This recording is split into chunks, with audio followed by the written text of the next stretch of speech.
महिला आरक्षित बोरवडे झेडपीवर बाजी कोण मारणार, चर्चा कोणाची? ऐन दिवाळीत जिल्हा परिषद निवडणुकीचं वातावरण जिल्हाभरात तापलेलं दिसतंय।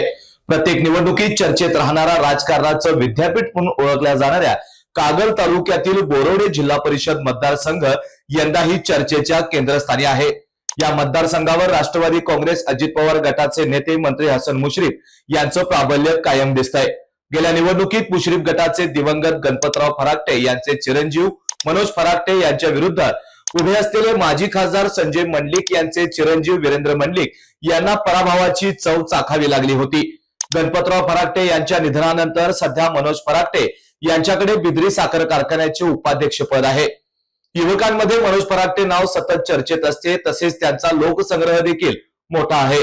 त्यांच्या घराण्यावर असलेल्या लोकांचं प्रेम देखील मोठं आहे। मात्र यंदा हा मतदारसंघ सर्वसाधारण महिला आरक्षित झाल्याने समीकरणे बदललेली आहेत। अनेक नेते आपल्या घरातील महिलांना रिंगणात उतरवण्याच्या तयारीत आहेत। यामध्ये गणपतराव फराकटे यांच्या पत्नी शोभाताई फराकटे राष्ट्रवादी अजित पवार गटातून लढण्याची शक्यता बुलंद आहे।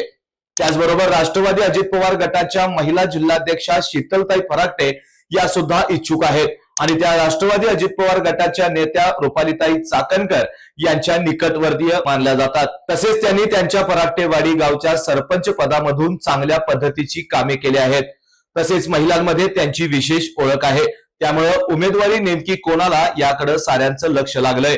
दुसरीकडे भाजपमध्ये नुकतेच प्रवेश घेतलेल्या माजी आमदार संजय बाबा घाटगे गटातून माजी जिल्हा परिषद सदस्या स्वाती संतोष ढवण या रिंगणात उतरण्याची चर्चाही जोरात आहे। मात्र ढवण सध्या नेतृत्वाच्या आदेशावर वेट अँड वॉचच्या भूमिकेत आहेत। झेडपी नसेल तर पंचायत समिती हा पर्याय त्यांनी सज्ज ठेवलाय। राष्ट्रवादी शरद पवार पक्षाचे नेते समरित सिंह घाटगे यांचा जरी तालुक्यात गट सक्रिय असला तरी तगडा उमेदवार कोण याबाबत कोणती चर्चा या मतदारसंघात ऐकिवात नाही। तर संजय मंडलिक गटातून चेहरा कोण हे अद्याप स्पष्ट नाही। दरम्यान जिल्हा परिषदेच्या अध्यक्षपदाचे आरक्षण देखील सर्वसाधारण महिला झाल्याने या मतदारसंघात तुल्यबळ हाय व्होल्टेज लढत होणार हे स्पष्ट दिसतंय। पक्षापेक्षा कागल तालुक्यात गटातटांना महत्व असल्यानं उमेदवारी कोण घेतं आणि बाजी कोण मारतं याकडे सर्वांचं लक्ष लागून राहिलंय।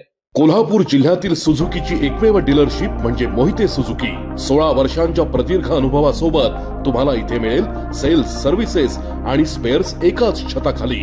18% जीएसटी सह विविध योजनांचा लाभ घेण्यासाठी भेट द्या मोहिते सुझुकी, काळा नाका कोल्हापूर, मोहिते सुझुकी उद्यमनगर कोल्हापूर आणि मोहिते सुझुकी सानेगुरुजी कोल्हापूर। आजच आपली गाडी बुक करून दसरा आणि दिवाळीचा आनंद द्विगुणित करा।